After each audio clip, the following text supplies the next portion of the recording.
হুগলির বালুহাটি উচ্চ বিদ্যালয়েও ট্যাব দুর্নীতি। 140 জন পড়ুয়ার ট্যাবের টাকা না পাওয়ার অভিযোগ। স্কুলের তরফে ডোমজুর থানায় অভিযোগ দায়ের করা হয়েছে। জেলায় আরও 30টি স্কুলে ট্যাব দুর্নীতির অভিযোগ রয়েছে। হুগলির বালুহাটি উচ্চ বিদ্যালয়েও ট্যাব দুর্নীতির অভিযোগ।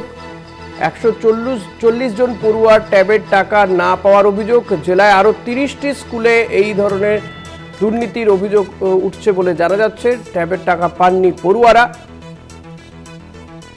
হুগলির বালুহাটি উচ্চ বিদ্যালয়ে এই ঘটনাটি প্রকাশ্যে এসছে যে 140 জন পড়ুয়াই ট্যাবের টাকা পাননি বলে তারা অভিযোগ করেছেন, ট্যাবের টাকা পায়নি বলে অভিযোগ করেছেন। তবে শুধু বালুহাটেই নয়, আরও 30টি স্কুলের পক্ষ থেকেও এই অভিযোগ করা হচ্ছে। পাপ্পু সাঁতরা রয়েছেন আমার সঙ্গে টেলিফোনে। পাপ্পু, ঠিক কি অভিযোগ করা হচ্ছে এবং এই যে আরো 30টি স্কুলের কথা বলা হচ্ছে, সেই কোন কোন স্কুল, সেখানে কত সংখ্যক পড়ুয়া ট্যাবের টাকা পাননি?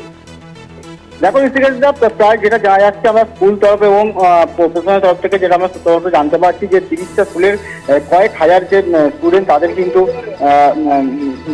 পরে তার মধ্যে 128 জন ছাত্রছাত্রী যে এই যে ট্যাবের টাকা তারা কিন্তু পাননি।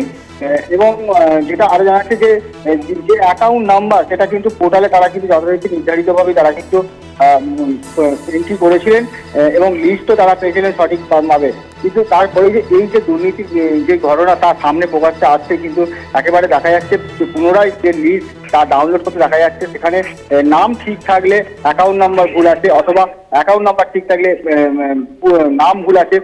সব মিলিয়ে কিন্তু যখন তাদের যে শিক্ষা দপ্তর সেখান থেকে জানানো হয়, সেখান থেকে বলা হয় যে নির্দিষ্ট থানা একটা অভিযোগ করছে।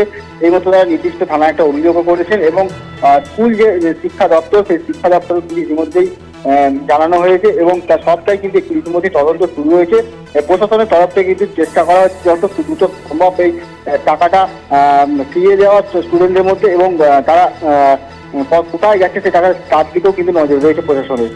আপু, এক্ষেত্রে স্কুল কর্তৃপক্ষ তারা কি বলছে? এই যে তুমি যেমনটা বলছো যে কারোর নাম ঠিক আছে তো অ্যাকাউন্ট নাম্বার ভুল আছে বা অন্য কোনো কারো নাম্বার দেওয়া আছে, তো এই এন্ট্রিগুলো তো করে স্কুল কর্তৃপক্ষই।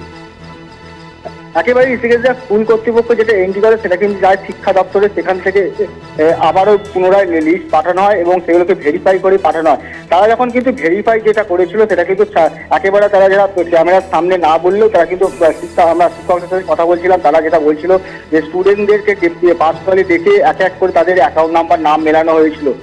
তারপরেই কিন্তু সেটাকে ঠিক করে একদম কনফার্মেশন করেই কিন্তু জমা দেওয়া হয়েছিল। তারপরে এমন একটা ঘটনা, তারা কিন্তু হতবাক।